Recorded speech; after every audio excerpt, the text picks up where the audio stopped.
everybody, and welcome back to another episode of Black Tea. This is, of course, the podcast that is all about Black women in advertising. I'm your host, Michelle Lawrence, here today with Emmanuelle Leboeuf. Hi, Emmanuelle. Hey, thanks for having me.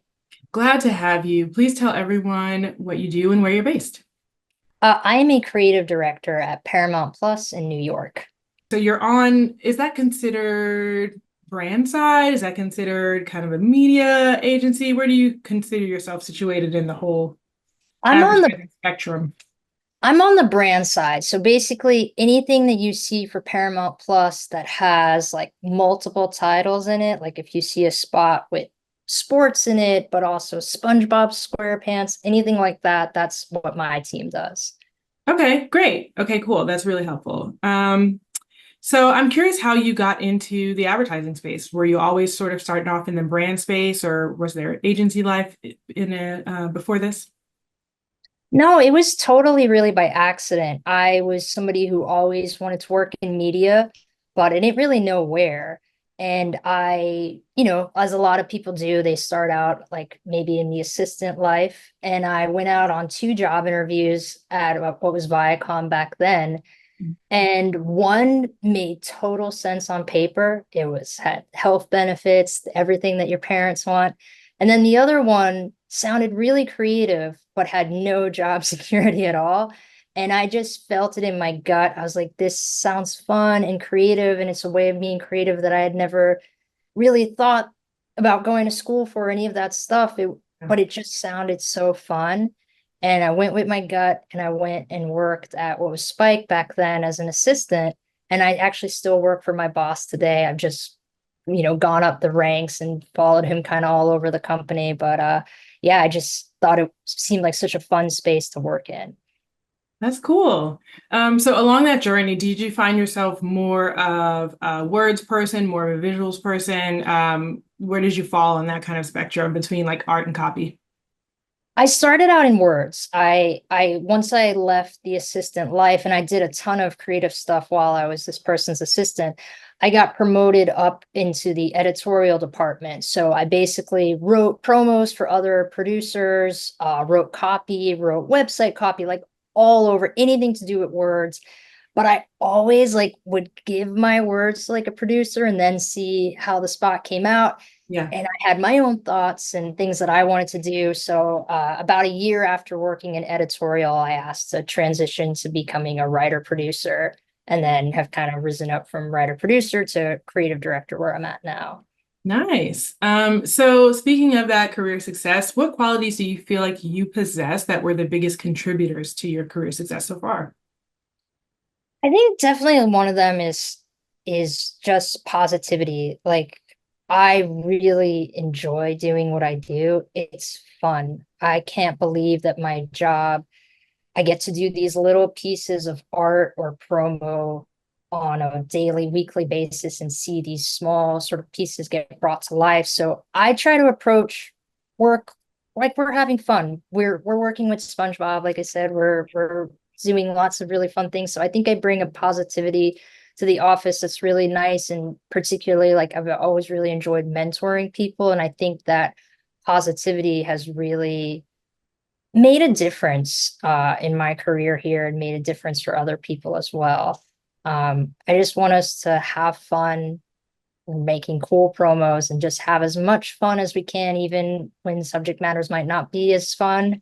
Just bring it a lot of enthusiasm to it. Yeah, that's nice. It's a nice reminder. I feel like sometimes ad folks, we can take ourselves so super seriously that we forget that we do have jobs where we get to play around. And when you compare that to other, I guess when you compare that to other regular jobs, we have a really, really fun place to work. So that's a nice little reminder, I think. Um, Totally. so on your way up, you've been essentially in the entertainment or production, I should say production space for your ad career, the span of your ad career. I'm wondering if there was any challenge or challenges that you had to deal with just simply because you were a Black woman in the industry. And if so, how did you navigate those challenges? Yeah, there's definitely been that for sure. I started out in media sort of in general, like in the production space. I was working as an assistant, not where I am now, but I was, trying to make ends meet and figure out where I wanted to work in media. And I had a particular story that, stuck with me. It was one time it had been made very clear to me that as like an entry level position, I was not to attend a meeting, that it was for higher up folks. But the day of the meeting, and it was with a prominent, Black actor, suddenly there were panic phone calls everywhere. Where's Emmanuelle? Emmanuelle has to come to this meeting. Emmanuelle should come and greet this actor and bring him into the room. It sucked. I knew exactly why it was happening. I couldn't really say anything. But I greeted the actor, I was polite, brought him to the room, got to stay in the meeting. And I knew that for this company, the only way that I was going to get to be in those meetings was when they needed me for something like that. And it was a sucky feeling. Um, I was happy to be in the meeting because I learned a lot and I got to see how things work and how things come to be. But I knew why I had been invited. And what I took with that was, this company doesn't want me in the room. They're never going to have somebody who looks like me naturally be in this room. But I'm going to learn. I'm going to take what I learned. And it's a sucky reason that they put me in the room today, but I know I'll be in a room one day because I deserve to be. And I'm Yeah. really happy. Like, I think that's part of the reason why I've loved working at Viacom, now Paramount Global, but I've always felt like I deserve a seat at the table, even in an entry level position. And that was that company's loss, that if they felt like people who looked like us shouldn't be in the room naturally. Hmm. I'm sure they're feeling it. I'm sure they're feeling it. They don't exist anymore, but Well, they felt it the hardest then. That's what you get. Okay, we don't feel sorry for them, but I do, I think I saw your positivity at work even then because like, it sucks to be tokenized for sure. But you were Mhm. able to use that experience to get information, to get intel, and to know that you needed to get the F out of the place that you were at and onto somewhere that was going to Yeah. utilize for what you're capable of. So that's great. That's great. Positivity all day long. So I'm curious to, I know that especially when you're starting out, it can be, and really honestly, all through your career, when there are so few Black women maybe working around you, but you do find yourself rising to new levels of success. Um, I feel like there's sometimes some imposter syndrome at play. Like we feel Mhm. like, oh, because I'm the only one here, like, do I actually belong here? Like, am I all the things that these other people are? And I'm wondering what you would say to encourage a young Black woman in advertising who's struggling with that imposter syndrome. I would say, as hard as it is to believe, sometimes know that you are exactly where you should be. You're in the right room, you are on the right project. Believe in yourself, because the truth is the system has not really been built for people like us, for women, and certainly not Black women.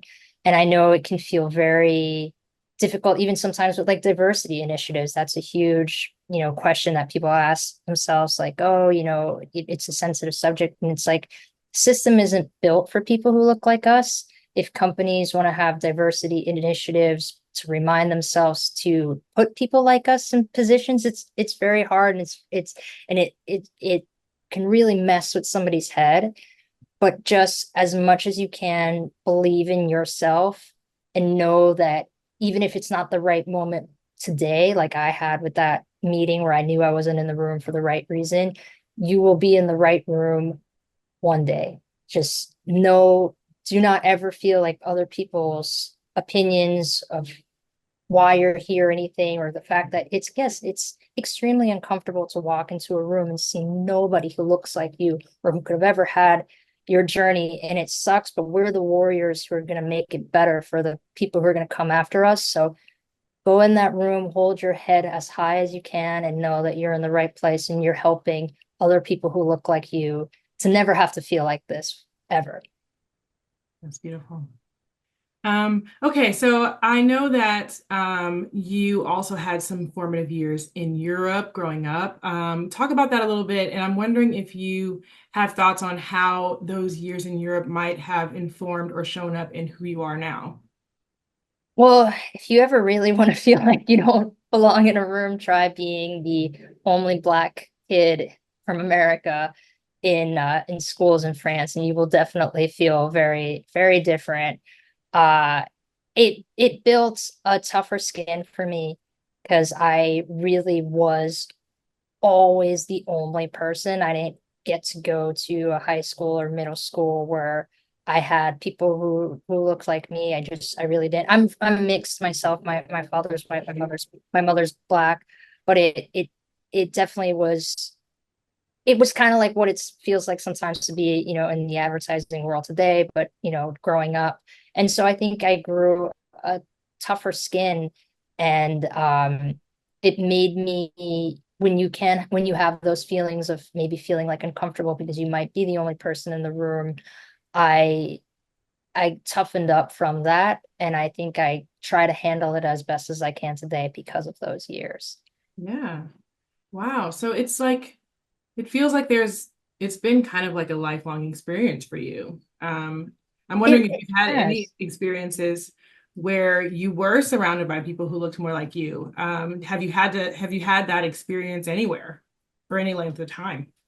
I have, and it's really remarkable when it happens because, especially I think in our workplace, I have a very close-knit group of friends who we kind of all sort of found each other because we were sort of the diverse kids, even if we were in different departments and stuff. Mhm. And it's a beautiful feeling because it's it's someplace where people, even if it's not necessarily some like a black woman or something like that, it's somebody who's going to have that shorthand and understand where what experiences you've had, and we've all had similar ones. So that's really been lovely. Like this group of friends, we all met when we were at Spike TV, and we've all gone on to different places. I have friends at Nickelodeon, at HBO, who've now transitioned to the agency life. We're all in different places, but we still have become friends way outside of work. Like we're bonded for life, and it was really wonderful to get to find that group of friends in the advertising space too. Yeah, I love that. And I tell people too, I feel like this show has been really helpful for me in making some of those connections too, because 99% of the people that I interview on this show, I didn't know before interviewing. And it's amazing to me that we keep getting signups. I thought the first season that I was doing this, I'm like, okay, so we're gonna get to like, we're gonna be able to maybe be able to find like 8 people and then that's it. And here we are 4 seasons later with each season having 15 or so episodes and I'm still getting signups from women that I haven't spoken to before. So it just goes to show that we are so much less alone and isolated than we think we are. And it's just about getting into those spaces where we can see each other. So that's really great. Yeah, I love it. When I found the podcast, I was so excited because I was like, this is me. Like these women, I might not know them, but their experiences sound similar to mine, or I could draw inspiration from. So I just felt so happy when I found this, like regardless of whether I could be on it or not. I was just like, wow, like I'm not alone. There's a whole community of us, and it's just wonderful. That gives me life. That's why I do this. So thank you so much. I'm glad we could be there for you. Um, okay, so getting back to your work, your skills, your qualifications, we've already seen a business go like out of business because they underestimated you. But why else would underestimating you be a serious mistake? Gonna sound cocky, but just be missing out. Like I'm good at what I do. I am like I feel like those words when they come out of a woman's mouth sounds like it's words that get you talked about like oh but if a guy says it, it's not a big deal. But I'm not I take a lot of pride in my work. I work really hard, good at my job. If you want to underestimate me for whatever reason, you know that's your mistake and you'll be the one missing out. And I think there's a reason I've stayed in the same company for years because they saw what I had as the assistant level and knew to keep me around. So Yeah. get used to women saying more things like that because we should be. Right, and we're gonna get louder too until you hear it. Yep. Um, well, I want to thank you so much for coming on, Black Tea. It's been such a pleasure to get to know you and to learn a little bit about what it's like to be a creative director in that kind of media production space. I think that's kind of a new conversation for me. I like to ask everybody um, if there are any Black-owned businesses that you like or have been really loving these days. Oh, yes. I was recently at a tasting kitchen restaurant in Harlem called Reverence. Hmm, It's really new. It I just heard about opened. that place. Yeah. Go if you can't, like, it's delicious. The chef comes out and he walks you through everything. It's just so well done. And like, look at shows like The Bear. Like, I don't think you always Yeah. necessarily associate like tasting menu with, a black chef. And it was fantastic. The food was amazing. It's all like his family was in the restaurant. You could see them like off, like having their own side meals and stuff like that. And it's just a really fun experience with tables where a counter where you can kind of talk to other people if you want to or you don't, but you get walked through all of the food and it was just really, really fantastic. It's up in Harlem. Highly recommend it. I love that. I just moved from Harlem too, so I could never get in. So it's amazing that you got a seat in there. But yeah, that's great. Shout out to them. Is it one of those places that does like no pictures, Yeah, you're cameras? it was actually really funny. I went and I was having a bit of a crisis at work, but I went with a sort of neighborhood like friends and family situation. So that's how I got in. And everybody kept warning me, like, you're not allowed to use your phone. And I was like counting down at work. I kept being like, in 10 minutes, I will no longer have access to my phone. In 5 minutes. And now, duh. So yeah, you can't take your phone, you can't take photos, but you can Yeah. use your phone in the bathroom if you're having a work emergency, because that's what I Okay. did. Okay, so first of all, the fact that you can't get through dinner without having to be on your phone is like, relax. But yeah, that's great. I'm gonna give you one more too. Hmm. Since you're in New York, have you been to Tatiana by Chef Kwame? No, I haven't. Oh my gosh. Okay, so you want to talk about an experience and also just high quality Black luxury type experience too. He does like a fusion of it's like Nigerian food because he's Nigerian, but he grew up in New Orleans, so there's like some Creole influence, the Bronx in there too. And he's kind of just merged all those food worlds into one. I got engaged in that restaurant because we love that restaurant so much that we work all the time. It's another one that's tough to get into, but if you can, it's an amazing experience. Well, first off, congratulations. Thank you. And I will definitely do that because I'm one of those I take it as a challenge. If you tell me I can't get in, I Yeah. will get in. Okay, So good. I Yeah. will work on it. I'll let you know if I was able to do it. Please do. Please do. Well, thank you again for coming on. I appreciate it. This has been lovely. And everybody out there watching, thank you so much for watching another episode of Black Tea. Dig into all of our other episodes in the same place you found this one. And follow us on Instagram, please, at Sip Black Tea. And we'll see y'all in the next episode. Bye.